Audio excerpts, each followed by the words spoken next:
Les textes liturgiques du mardi 9 juillet 2024. Première lecture. Ils ont semé le vent, ils récolteront la tempête. Osée 8, 4 7.11 13. Lecture du livre du prophète Osée. Ainsi parle le Seigneur. Les fils d'Israël ont établi des rois sans me consulter, ils ont nommé des princes sans mon accord, avec leur argent et leur or, ils se sont fabriqués des idoles, ils seront anéantis, je le rejette. Ton veau, Samarie, ma colère s'est enflammée contre tes enfants, refuseront-ils toujours de retrouver l'innocence? Ce veau est l'œuvre d'Israël, un artisan l'a fabriqué, ce n'est pas un dieu. Ce veau de Samarie sera mis en pièces.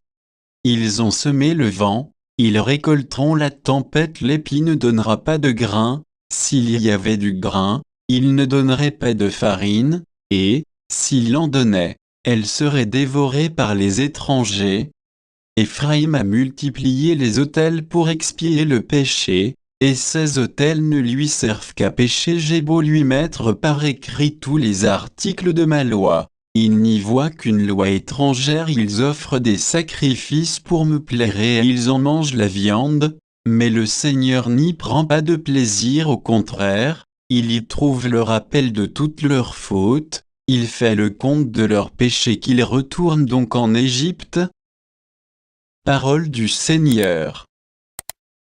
Psaume 113b, 115, 3, 4, 5, 6, 7a b 8, 9, 10.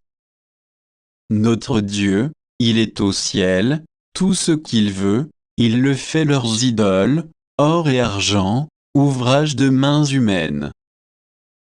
Elles ont une bouche et ne parlent pas, des yeux et ne voient pas, des oreilles et n'entendent pas, des narines et ne sentent pas.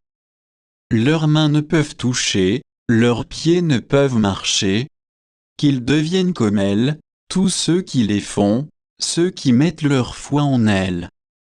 Israël, mets ta foi dans le Seigneur, le secours, le bouclier, c'est lui. Famille d'Aaron, mets ta foi dans le Seigneur, le secours, le bouclier, c'est lui. Évangile. La moisson est abondante, mais les ouvriers sont peu nombreux. Matthieu 9, 32-38. Évangile de Jésus-Christ selon saint Matthieu. En ce temps-là, voici qu'on présenta à Jésus un possédé qui était sourd, muet. Lorsque le démon eut été expulsé, le sourd muet se mit à parler. Les foules furent dans l'admiration, et elles disaient: jamais rien de pareil ne s'est vu en Israël.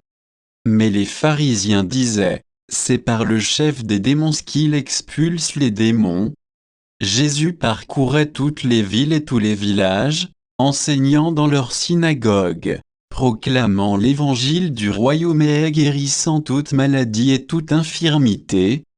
Voyant les foules, Jésus fut saisi de compassion envers elles parce qu'elles étaient désemparées et abattues comme des brebis sans berger. Il dit alors à ses disciples: la moisson est abondante, mais les ouvriers sont peu nombreux. Priez donc le maître de la moisson d'envoyer des ouvriers pour ces moissons.